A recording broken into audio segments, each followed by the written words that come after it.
તો અમદાવાદના ચંદોડા તળાવ વિસ્તારમાં જે મોટી સંખ્યામાં ગેરકાયદેસર પ્રવૃત્તિ થતી હતી તેના પર તંત્ર દ્વારા તવાઈ બોલાવવામાં આવી છે। અપડેટ પર નજર કરીશું। જે અપડેટ સામે આવી રહ્યા છે તેના પર નજર કરીએ। 50 જેટલા જેસીબી મશીન સાથે એએમસીની ટીમ હથોડાથી બાંધકામોને તોડી રહી છે। શાહાલમ પાસેનું ચંદોડા તળાવ વિસ્તાર કે જ્યાં ગેરકાયદે બાંગ્લાદેશીઓની વસાહત માટે આ વિસ્તાર કુખ્યાત છે, ત્યાં ગેરકાયદેસર પ્રવૃત્તિના અડ્ડા વર્ષોથી ધમધમતા હતા।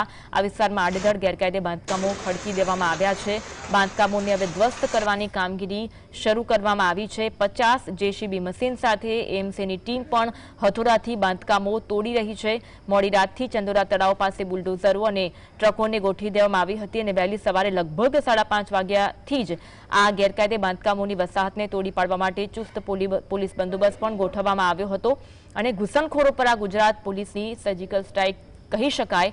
અમદાવાદનો ચંદોડા તળાવ વિસ્તાર કે જ્યાં વર્ષોથી ગેરકાયદેસર પ્રવૃત્તિઓ થતી હતી, આજકાલની નહીં પરંતુ લગભગ 1970 થી 80ના દાયકામાં મોટી સંખ્યામાં અહીંયા બાંગ્લાદેશીઓ દ્વારા પ્રવેશ કરવામાં આવ્યો હતો અને 2024માં બાંગ્લાદેશીની વસ્તી ખૂબ જ વધી ગયેલી જોવા મળતી હતી। મીડિયાને કવરેજ કરતા પણ ક્યાંક અટકાવવામાં આવ્યા હોય તેવી પરિસ્થિતિ જોવા મળી। કોઈપણ પ્રકારના સર્ક્યુલર અથવા તો જાહેરાત વગર કવરેજ કરવા મૌખિક મનાઈ ફરમાવવામાં આવી છે।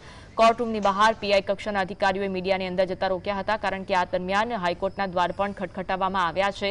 સંવેદનશીલ કામગીરીમાં રાજ્ય સરકાર ઉપર આરોપ લાગ્યો છે। આજ અંગે વધુ વાત કરીશું। સમતા ધવલ ફોનલાઈન પર જોડાયા છે। ધવલ, જે કામગીરી થઈ રહી છે તેના વિરુદ્ધ જે હાઈકોર્ટમાં દ્વાર ખટખટાવવામાં આવ્યા છે, હાલમાં શું અપડેટ મળી રહી છે? કારણ કે મીડિયાને કવરેજ કરતા અટકાવવામાં આવ્યા હોવાની પણ અપડેટ છે, વિગત જણાવશો।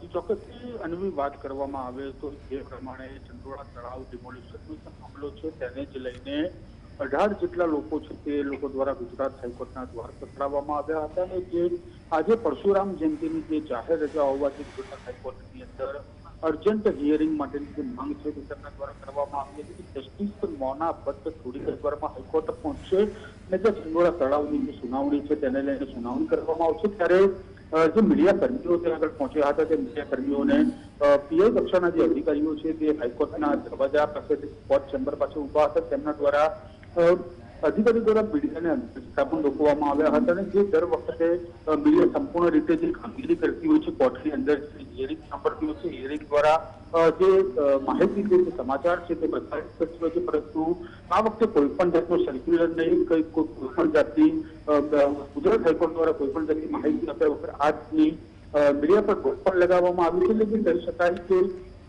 સંવેદનશીલ કામગીરીમાં રાજ્ય સરકાર ઉપર જે આક્ષેપો લાગ્યા છે કારણ સરકારે 18 જેટલા અરજદારો ત્યાં પહોંચે છે અને તેમના દ્વારા આક્ષેપ લગાવવામાં આવે છે કે જે તોડવામાં આવી રહ્યા છે જે ગેરકાયદેસર બાંધકામો તેને લઈને તાત્કાલિક સુનાવણી હાથ ધરવામાં આવે એટલે થોડી દ્વારની અંદર ગુજરાત હાઈકોર્ટમાં તમામ સુનાવણી પણ હાથ ધરવામાં આવશે। જી, આભાર ધવલ, જોડાવા માટે અને માહિતી આપવા માટે।